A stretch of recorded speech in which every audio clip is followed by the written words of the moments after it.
The door swung open, and there he was, my father, looking every bit the ghost I'd buried in my nightmares. His hand frozen on the knob like it might snap if he let go. "Ryan?" he rasped, the word tasting like ash, as if saying my name again after a decade was a curse he couldn't spit out.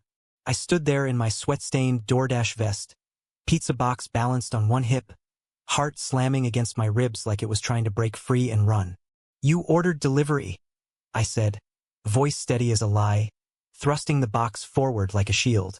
But his eyes, those cold blue eyes that once promised protection, narrowed, dragging over me from the faded company logo to the scuffed work boots I'd bought secondhand.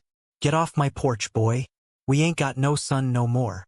Texas sunsets bleed red across the flat horizon, turning the endless fields into a canvas of fire and regret. That's how it felt driving back into Willow Creek that sweltering August afternoon in 2025. The AC in my beat-up Ford rattling like loose change in a beggar's cup. I'd sworn I'd never come back.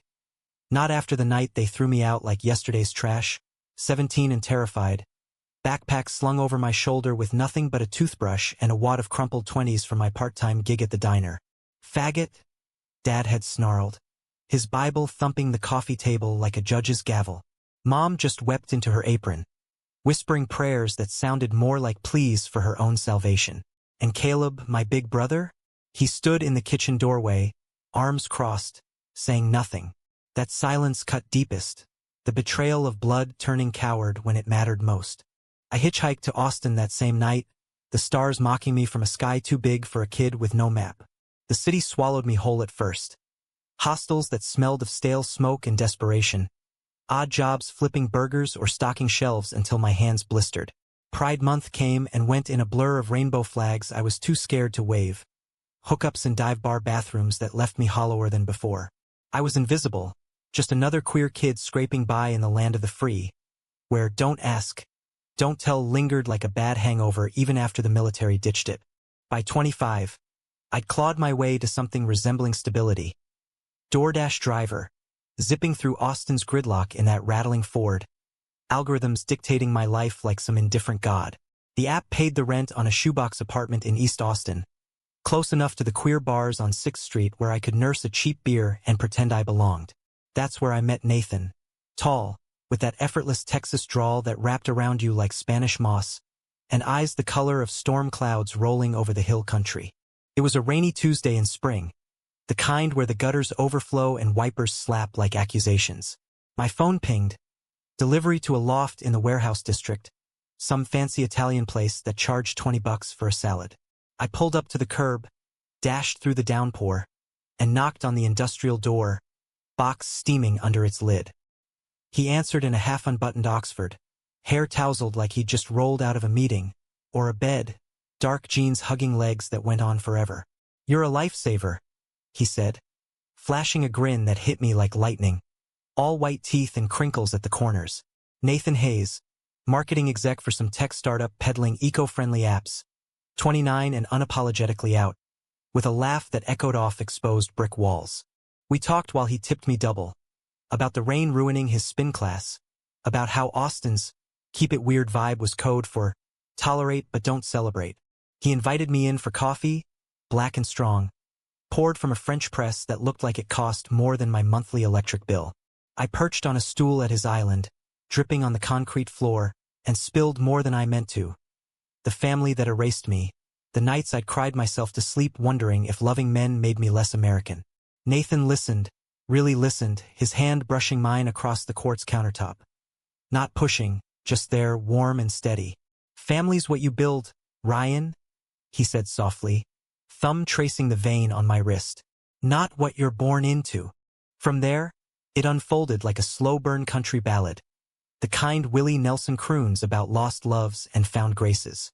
Dates at food trucks under the Congress Avenue Bridge, bats swirling overhead like confetti from a god who finally got the joke. Picnics in Zilker Park where he'd pack vegan tacos because he knew I was trying to quit the drive-through life, and we'd lie on the grass, his head on my chest, talking dreams.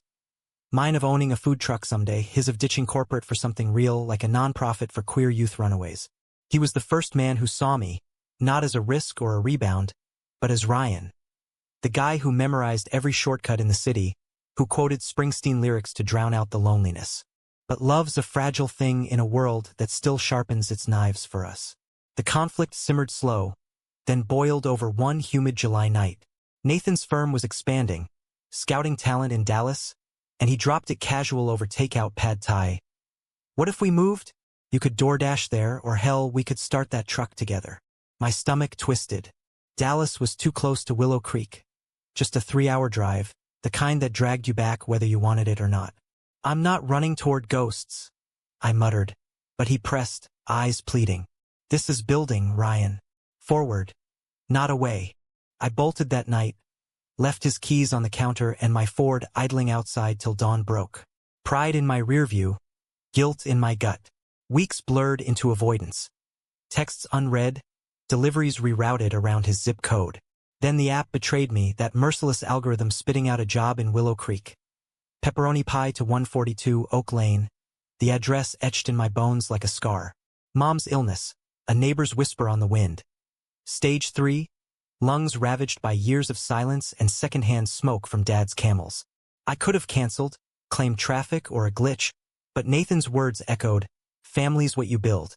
And damn if it didn't feel like a dare. The drive north was a funeral procession.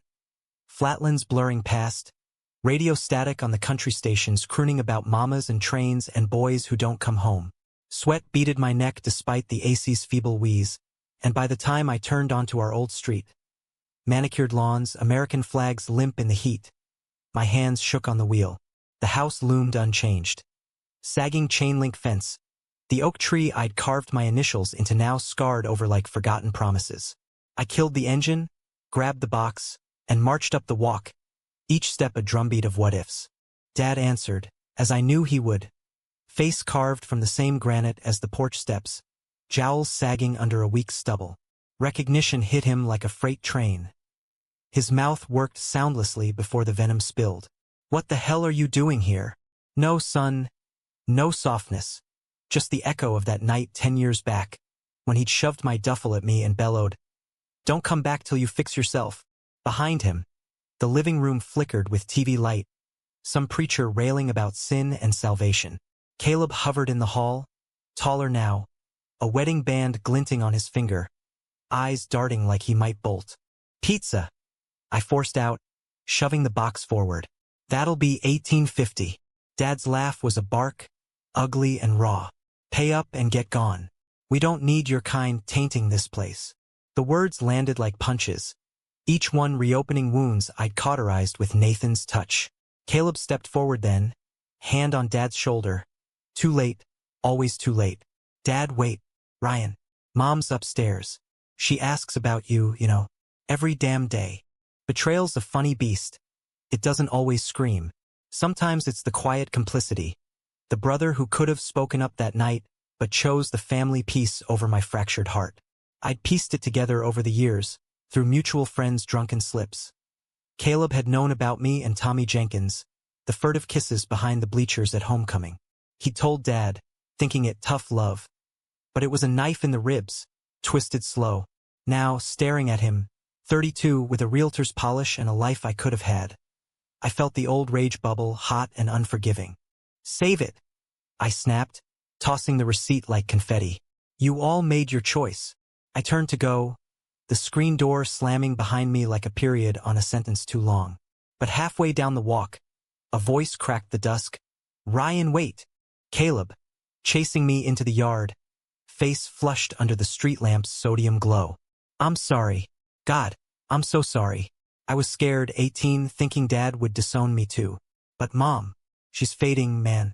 And I see it now, what I did. It wasn't love. It was fear." He thrust an envelope at me, thick with bills. Not pity, but restitution. His commission check split open. "For the truck. Or whatever. Just don't let us define you." I took it, fingers numb, because what else do you do when the past hands you a truce? Dad watched from the porch, arms folded, but his eyes, those eyes, held a flicker, not of warmth, but of weariness, like the fight had drained him dry. No grand reunion, no Hallmark tears. Just the awkward nod of two strangers who'd shared DNA and little else. Back in Austin by midnight, rain sluicing the windshield like absolution. I pulled up outside Nathan's loft. The light was on, a beacon in the storm. I knocked, soaked to the bone, envelope clutched in my fist. He opened the door, concern etching his face, and pulled me inside without a word, towel, dry shirt, mug of that black coffee steaming between us. I went back, I whispered, the story tumbling out in fits and starts. The porch, the pizza, the ghosts. Nathan held me through it. His arms a harbor I'd been too stubborn to dock in. And, he prompted when the words ran dry, and I'm done running. I pressed the envelope into his palm. Not just cash, but a down payment on us, on the truck, on the life we'd sketched in stolen afternoons. Dallas, Austin, wherever. But together. Build it with me? His kiss was soft, sealing the pact, tasting of rain and redemption. We didn't fix the world that night, no curing small-town bigotry or mending shattered kin.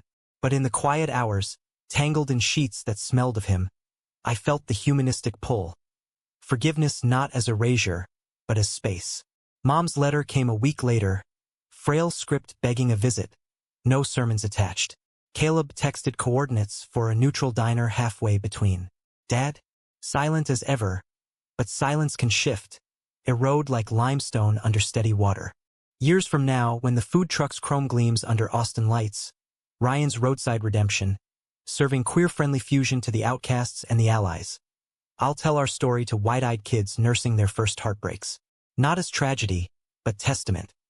America's a patchwork of pain and possibility, where you're thrown out one door only to kick open another.